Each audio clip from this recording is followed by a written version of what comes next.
Hello everyone. Ako nga pala si RJM Estrella from BC4MC. So for today's video is ipapakita ko sa inyo ang cable configuration and ang mga materials na gagamitin natin is cable, RJ45, RJ45 jacket, and meron tayong wire stripper, crimping tool, cable tester, and Allen. So, ang gagawin pala natin is crossover configuration. So, first step is andito yung ating cable. So, ang gagawin natin is gagamit tayo ng wire stripper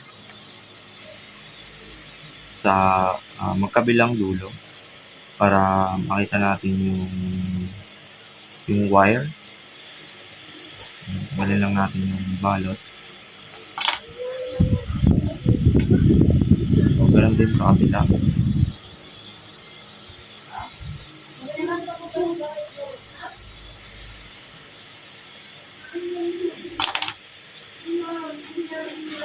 So, yan.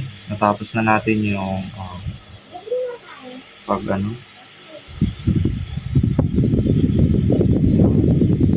So, next step is ayusin lang natin yung mga wires. Tatanggalin natin sila sa pagkakabuhol-buhol para sa next step is hindi na tayo mahihirapan kung ano yung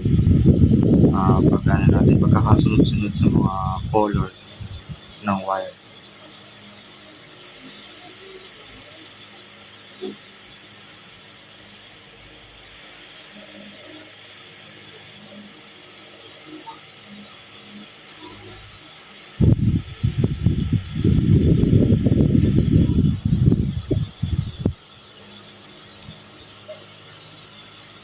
So, pag napag-iwalay mo na sila, no? May makikita kayo dito na plastic sa pinakagitna. So, ang gagawin lang natin is ikakat lang natin siya. So, ang gagamitin na natin is crimping tool. Ingatan nyo lang yung wire kasi pati yung wire is mapupot. So, yan, ikakat na natin. Ngayon is gagamit tayo ng Allen para ma-straight natin yung wire para hindi na tayo mahirapan kapag ayusin na natin yung tamang color code, tamang pagkakasunod ng color. So, straight lang natin ng straight hanggang sa makuha yung tamang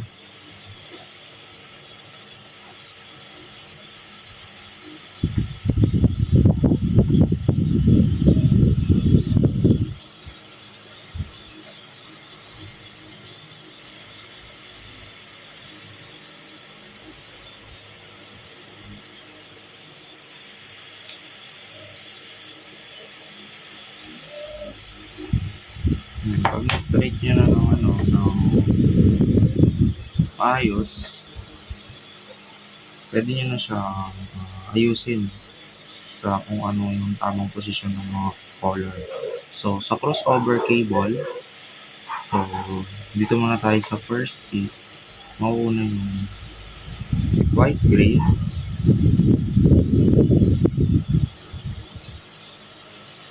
and then solid green. Next naman is white orange, and next is solid blue,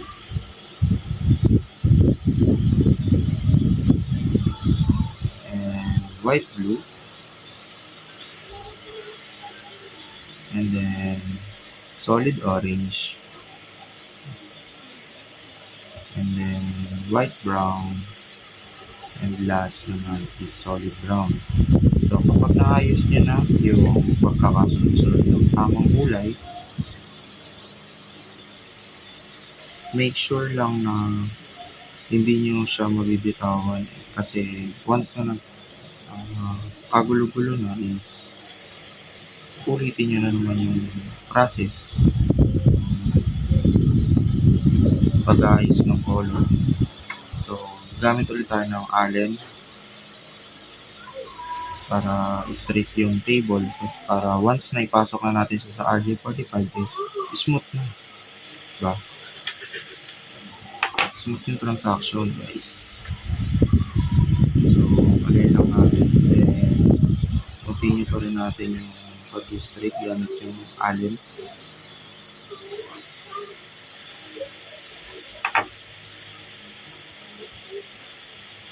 So, once na sa palagay nyo is okay na, no? So, kailangan natin pantayin yung mga wires. So, paano natin siya papantayin? So, gagamit tayo ng printing tool. So, alin mo naman yung maayos. Kakalikat natin. Yan. Once na tumunog na is okay na yan. So, yan. Check lang ulit bago ipasok sa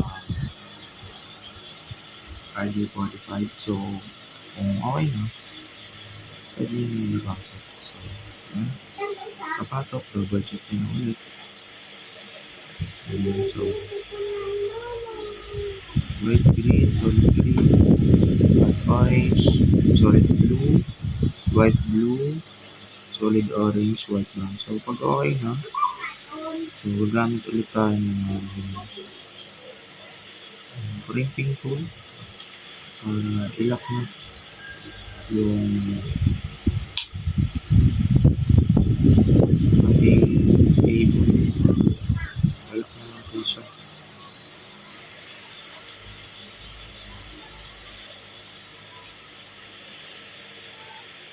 Ayan.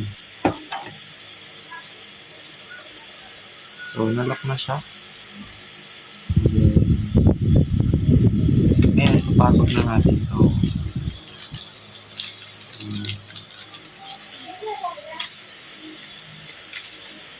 RJ45 jacket para maging malinis yung ating ginawa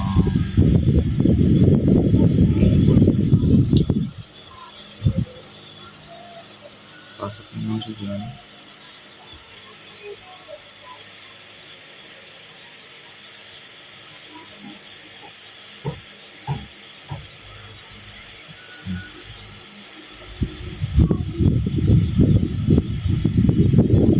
Talagang makita yung mga extra wires. So, pagtapos, proceed naman tayo sa kabila. No? So, kung ano yung ginawa natin dito is gano'n lang din. Gagawin natin sa kabilang dulo ng wire. So, tanggalin ulit natin siya sa pagkakabuhol.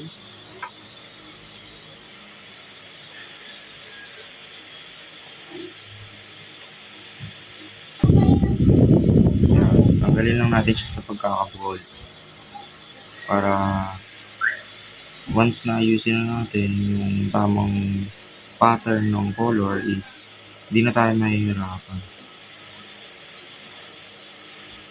So, yan. So, pattern lang natin ulit itong nasa gitna.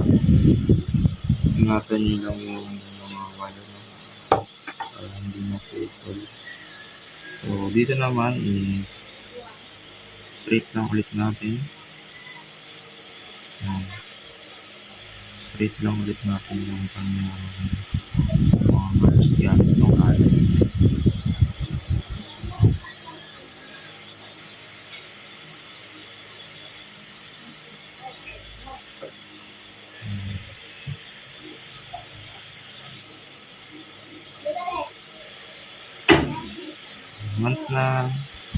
Once straight na, pwede na natin siyang ayusin sa kanyang coding.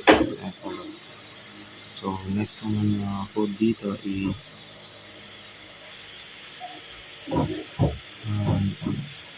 white orange, and then solid orange, white green, and then solid blue, white blue, solid green, white brown, tsaka solid brown. So, pantay-pantayin lang ulit natin sila. No?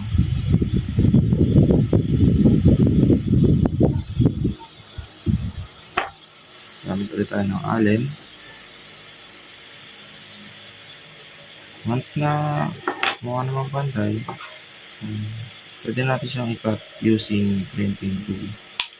So, yun. Pag narinig yun na yung pop. So, pasok na natin. Para ready na pala. Nakalimutan ko siyang pasok. So, ganyan lang. So, ginamit natin yung orange, orange,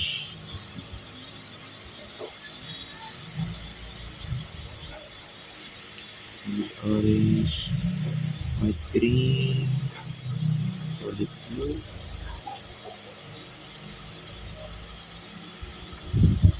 white blue, solid green, and then white brown, brown. So, yun. Yung pagkakasunod-sunod ng burn.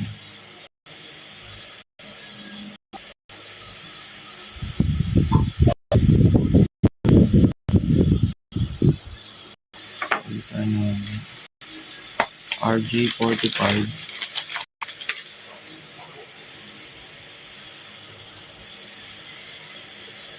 So, yun. Pasok lang natin.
Yan. So, double check nyo lang bago nyo ulit ilak. So, cut natin para pantay-pantay.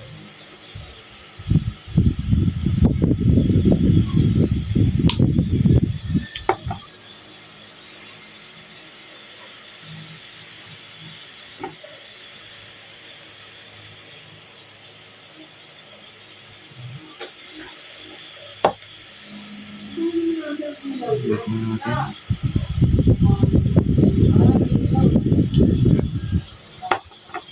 Nag-click. Gusto mo. So, for the last step is the testing na natin siya. No? So, papakita ko sa inyo kung maayos ba yung naging process nung natin, yung ginawa natin. So, the moment of truth.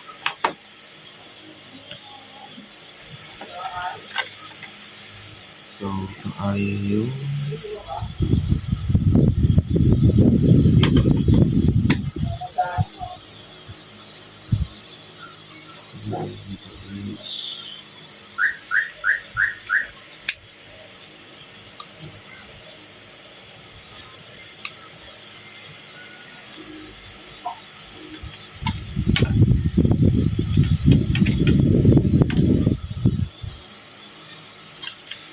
So, for the last step is ite-testing na natin yung ginawa nating cable gamit ang cable tester.